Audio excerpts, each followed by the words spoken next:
Imagine the scenario. Mary, extremely pregnant, probably already in labor, from this far, far away place. Her husband is the only one there to help her. You know, I don't know about how everything goes, but you hear stories about how sometimes in those last stages of pregnancy, the husband's not necessarily the favorite person to have around. But he's the only one around. That's it. And they're dealing with this for the first time. Joseph frantically trying to find a place for his pregnant wife that she could lay her head down. And looks like she's going to end up delivering this child. Joseph coming up empty. No room available anywhere. He's frantically tried to find anything. So in desperation, he accepts an offer. They arrange a place for him in a stable.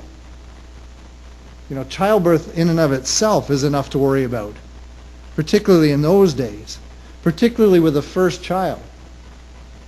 Without the added anxiety of two young people in unfamiliar surroundings, dealing with a very peculiar, particular child that was going to be born, and all that they knew was arriving with this child. And yet those were the circumstances in a dirty stable under which the all-knowing, all-powerful God of the universe chose to come into the world. To two very humble young people. Not plush surroundings of a palace, which he could have done. You know, not some home of some wealthy statesman, which he probably could have done. Not even in a cozy place, you know, of a local businessman or anything like that, or in a nice hotel. Now, the God of the universe chose to be born into the dirt and squalor of a noisy, stinky stable, far away from their earthly parents' homes. And they had to be careful, too, we know, because of what was going on in history at the time. There were already people who were after them. The word was already starting to spread about this baby, because as the time of Jesus' birth approached, religion and morality had been so corrupted by political power and by wealth in the day. Herod, who was the king of the Jews at the time, had made a show of religious devotion. He had tried to impress everybody by building a palace that was bigger and more spectacular than any of the temples that had been built before. So he was trying to put on some display and make it appear that he was so involved and dedicated to God. And it was completely superficial. Complete arrogance on his part. Because as soon as he felt like his rule was being threatened by the rumors of this coming Messiah, that it's going to appear as a child, which probably made no sense to him. We know how he started the cycle of trying to make sure that every child that fit that description was exterminated. Just horrendous circumstances that were going on. He intended to keep his throne no matter what God's anointing was going to do. He couldn't have cared less what God had in mind. Well, you know, you think about the picture back then, and you think about the condition of the world even now, and how much less offensive is much of what we look at and we see around us in the world today.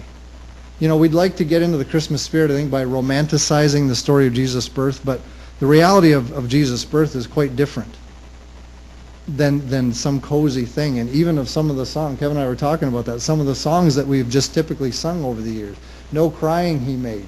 I'm not so sure. You know, but we sing a lot of Christmas songs that sound really nice, and typically they're very nice songs. But it was a brutal time. The reality of the world in that day was very different from one that we would all like it to be. But God didn't make a mistake by coming into the world at the lowest ebb in human history, in coming into the world in a time of unbelievable oppression for the nation to which he came. At perhaps the worst possible moment in two young people's lives that he had specifically chosen to raise his son.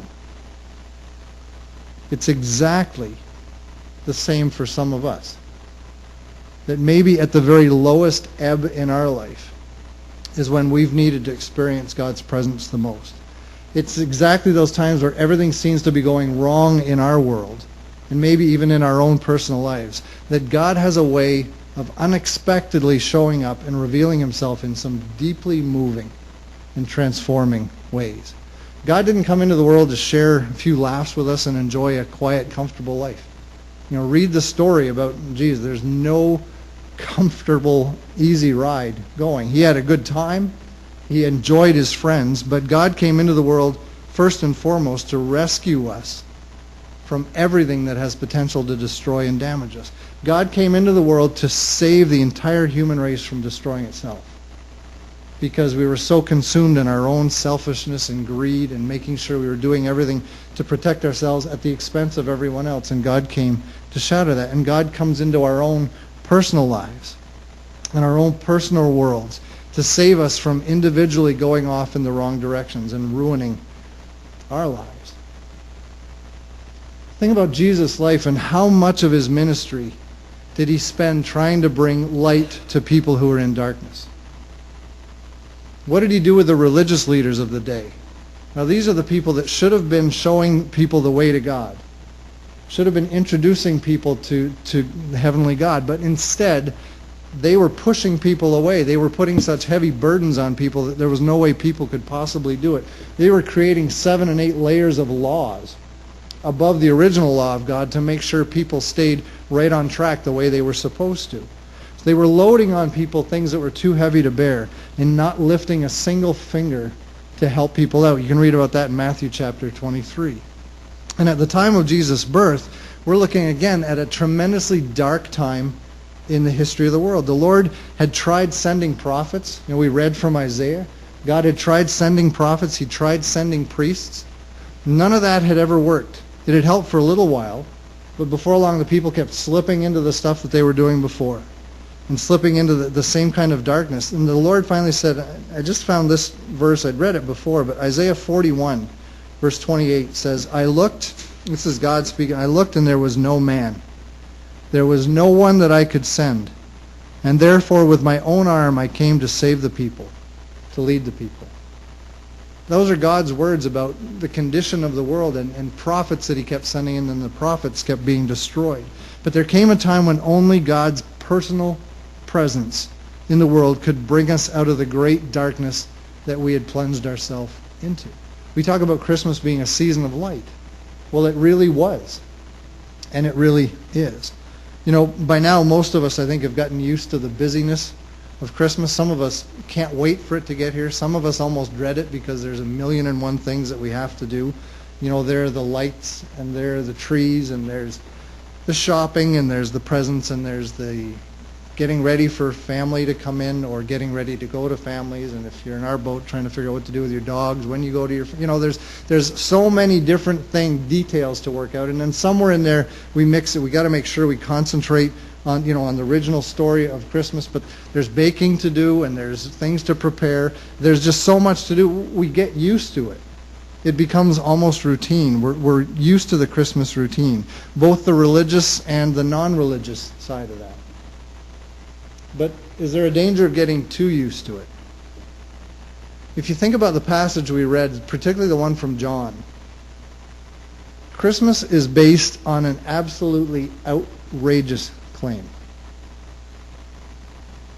If you think, and again, it struck me reading it because I've read it a lot of times, but sometimes we don't think too much about the outrageous claim that Christmas is built around. The claim that God became a flesh and blood human being. And that God became a flesh and blood human being, not just in some theoretical way, but in the very specific and sometimes very inconvenient and often very irreligious life of Jesus. It's hard enough to grasp and accept the idea that an infinite, eternal, all-powerful being, the creator of the entire universe, could be squeezed into a tiny little baby's body, and then live and grow contained in that body for 30 plus years. It's hard enough to fathom how a virgin could conceive and give birth to a child. It's hard to fathom how Joseph could get this vision from God and just go, okay.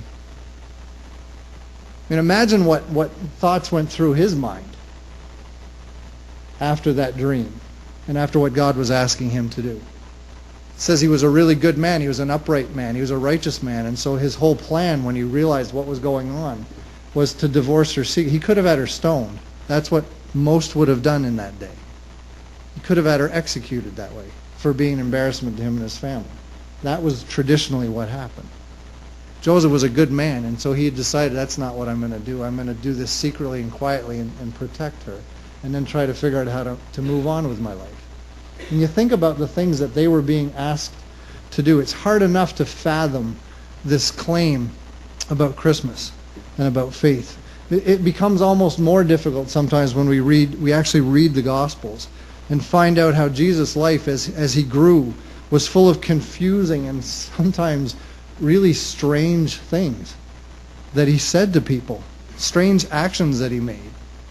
His arrival on earth was completely not the way anybody expected it was going to be. And then his life pretty much continued that same theme.